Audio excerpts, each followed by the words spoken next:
২০২৪ পরবর্তী আমাদের এই নতুন বাংলাদেশে আমরা নতুনভাবে বাঁচতে চেয়েছিলাম, কিন্তু সে পথে বাধা হয়ে দাঁড়িয়েছে এক গাদা সস্তা পচা নীতিমালা। সংস্কার একটি চলমান প্রক্রিয়া, সংস্কার হতে থাকবে, সংস্কারের উদ্যোগ নেওয়া হচ্ছে, হবে, যা আমাদের জন্য অনেক বেশি গুরুত্বপূর্ণ।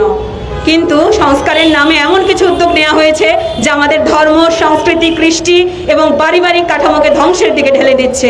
সম্প্রতি নারী বিষয়ক সংস্কার কমিশনের ৩ শতাধিক পৃষ্ঠারও বেশি একটি নীতিমালা প্রণয়ন করা হয়েছে, যা পশ্চিমা মূল্যবোধের হুবহু নকল। এটির প্রতিটি পাতায় পাতায় ধর্মীয় বিধ্বংসী কথাবার্তা এবং ধর্মবিরোধী, সমাজ বিরোধী, পরিবার বিরোধী ধারণা ঢুকিয়ে দেওয়া হয়েছে। প্রথমে আমি যদি প্রত্যেকটা পৃষ্ঠা ধরে আমার পক্ষে সম্ভব নয় পর্যালোচনা করা, তবে আমি কিছু উল্লেখযোগ্য পৃষ্ঠা ধরে পর্যালোচনা করছি। প্রথম পাতাতেই তারা বলেছে ধর্মভিত্তিক পারিবারিক আইনে বৈষম্য আছে। ধর্মভিত্তিক পারিবারিক আইনে বৈষম্য আছে মানে বিবাহ, তালাক, তারপর উত্তরাধিকার, সব ক্ষেত্রে সবাইকে সমান অধিকার দিতে হবে। আরে ভাই, বোঝেন না কেন?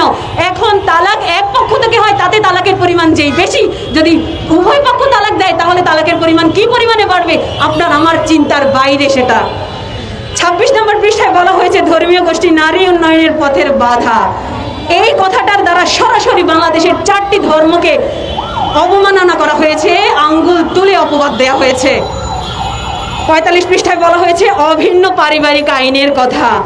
এক কথায় সব ধর্মকে এক রকমের নীতিমালা অনুসরণ করতে হবে। এবার এটা মৃত্যু পরবর্তী কালচার হোক, বিবাহ কালচার হোক, অথবা তালাক কালচার হোক, পারিবারিক কালচার হোক, সব ক্ষেত্রে সবাইকে একই নিয়ম ফলো করতে হবে। সম্প্রতি ধর্মীয় গোষ্ঠীরা এবং ধর্মীয় বিভিন্ন মানুষজন এটার বিরুদ্ধে অনেক বেশি প্রতিরোধ জানিয়েছে। ৪১ পৃষ্ঠায় বলা হয়েছে বিবাহ বিচ্ছেদের ক্ষেত্রে সম্পত্তির ৫০-৫০ ভাগাভাগি হবে। তার মানে বৈবাহিক সম্পত্তির ৫০ ভাগ দিতে হবে যদি তালাক হয়ে যায়। দেখেন, পশ্চিমা বিশ্ব এই জন্যই বিয়ে করে না, তারা তাদের চরিত্র, তারা তাদের যৌন কামনা চরিতার্থ করে ভিন্ন পন্থায়, বিবাহের পন্থায় নয়। তাদের পরিবার নেই, তারা এই অস্বস্তিকর পরিবেশ থেকে, অস্বস্তিকর যন্ত্রণা থেকে বের হয়ে আসার জন্য ফাদার্স ডে, মাদার্স ডে পালন করে। আমরাও কি সেই দিকেই এগিয়ে যাচ্ছি? আমরা যেতে চাচ্ছি না, আমাদেরকে এগিয়ে নিয়ে যাচ্ছে। আসুন সবাই মিলে একসাথে প্রতিরোধ গড়ে তুলি এর বিরুদ্ধে।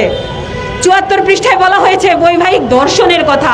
আরে, নারীর অনুমতি ছাড়া যদি নারীর সাথে মিলন করতে গেলে যদি অনুমতি নিতে হয়, তাহলে পুরুষের পকেট থেকে টাকা নিতে গেলেও তো তার অনুমতি লাগবে। একজন বিবাহিত নারী অনুমতি ছাড়া তার সাথে মিলন করা যাবে না। একজন পুরুষের অনুমতি ছাড়া তার পকেট থেকে টাকা চুরি করলে সেটা কি চুরি হবে না? অবশ্যই হবে। তাহলে সেই নীতিমালা প্রণয়ন করেন। ৩৪ পৃষ্ঠায় বলা হয়েছে পতিতাবৃত্তিকে বৈধতা দিতে হবে। প্রতিটি পাতায় পাতায় এই জিনিসটার উস্কানি দেওয়া হচ্ছে। আমার প্রশ্ন হচ্ছে,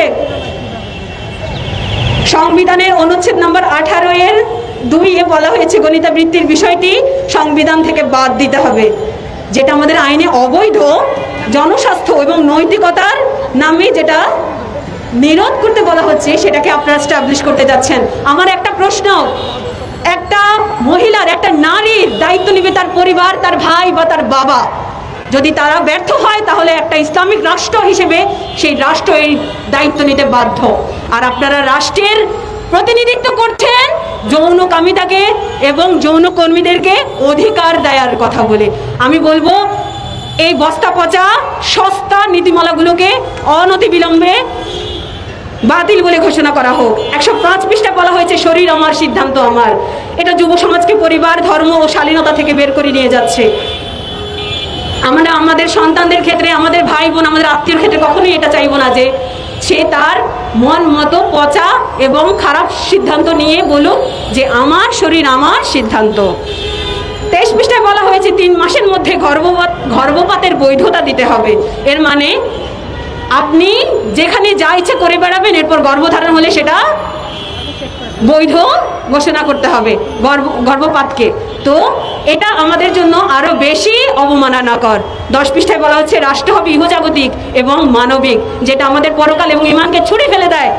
12 পৃষ্ঠায় বলা হয়েছে যৌন শিক্ষা নিশ্চিত করতে হবে। 34 পৃষ্ঠায় বলা হয়েছে শালীনতা, নৈতিকতা, এগুলো বাদ দিতে হবে। আসলে বলতে গেলে বলতেই ইচ্ছে করে এবং শেষ হবে না। এর প্রতিটি পাতায় পাতায় পাতায় পাতায় সমস্যা বিদ্যমান, যা মনের মধ্যে যুদ্ধ জাগিয়ে তোলে। এ জাতীয় একটি প্রস্তাবনাকে নারী নীতি বলা যায় না। এটি নারীর উন্নয়নের নাম করে নারীত্বের অবমাননা, সমাজ কাঠামো ধ্বংস, ধর্মীয় বিশ্বাসের অবসান ঘটানোর এক সুপরিকল্পিত নীল নকশা।